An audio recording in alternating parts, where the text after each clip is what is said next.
আমার কপালটা ভীষণ ভালো, ভাগ্য করে এমন একটা শ্বশুরবাড়ি পেয়েছি। এই কথাটা আমার নয়, কিন্তু কম বেশি অনেকেই বলে। আসল সত্যিটা কি বলো তো? আমার ভাগ্য নয় গো, এটা হলো আমার কর্মের ফল। আমি একজন মানুষ, আমি কোনো ইঞ্জিন না। ইঞ্জিন হলে ইঞ্জিনের মতন কাজ করতাম। আমি মানুষের মতন সংসারের জন্য কাজ করে থাকি। তাছাড়া আমি সব দিকেই সাধারণভাবে চলতে চেষ্টা করি, কারণ আমি অল্পতেই খুব খুশি, ভীষণ ভালো থাকি, আর প্রত্যেকটা মুহূর্তকে সুন্দর করে উপভোগ করে বেড়াই।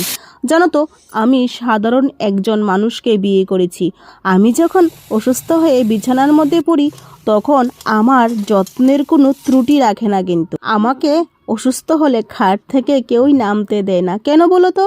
যত তাড়াতাড়ি আমি সুস্থ হতে পারবো, তত তাড়াতাড়ি আমি কাজে নামতে পারবো। কারণ আমি তার সংসারটাকে গুছিয়ে রাখি, তাকে ভালো রাখি, তার পরিবারকে ভালো রাখি।